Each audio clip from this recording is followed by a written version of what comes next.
Hi అండి, నమస్తే. శ్రీరామనవమి వచ్చేసింది కదా. అయితే శ్రీరామనవమికి మనం స్పెషల్గా చేసుకునే ప్రసాదం పచ్చి చల్మిడి, వడపప్పు, పానకం వీడియోలో షేర్ చేసుకుంటున్నాను.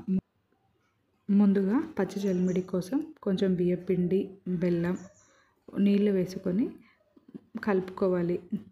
లాస్ట్లో కొంచెం నెయ్యి యాడ్ చేసుకొని నీట్గా కలుపుకోవాలి. ఇలా చేసుకోవాలి. దాని తర్వాత పైనుంచి కొంచెం నెయ్యి వేసుకున్నాను నేను. నెయ్యి వేసుకొని పచ్చి చల్లిమిడి రెడీ అయిపోయింది, పక్కన పెట్టేశాను. ఇప్పుడు వడపప్పు కోసం మరో బౌల్ తీసుకొని పెసరపప్పు కొద్దిసేపు నానబెట్టి వాష్ చేసేసి మనం ఒక కప్పులో తీసుకోవాలి. అందులో నేను బెల్లం ఫస్ట్ వేసుకున్నాను. రెండు మిశ్రమాన్ని కలిపేసుకోవాలి.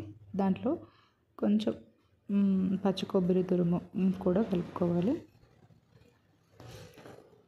అవి రెండింటిని మంచిగా కలుపుకోవాలి. వడపప్పు కూడా రెడీ అయిపోయింది.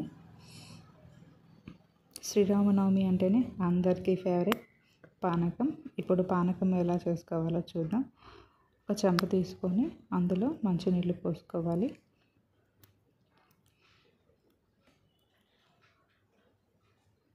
అందులో ఎక్కువ స్వీట్ కావాలి అనుకుంటే బెల్లం, మనకి ఎంత కావాలో అంత బెల్లం వేసుకొని మిరియాల పౌడర్,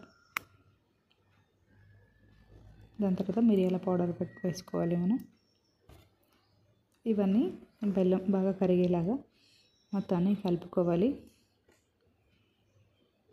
నేనైతే ఈసారి ఈ శ్రీరామనవమి ఇలా చేసుకున్నాను.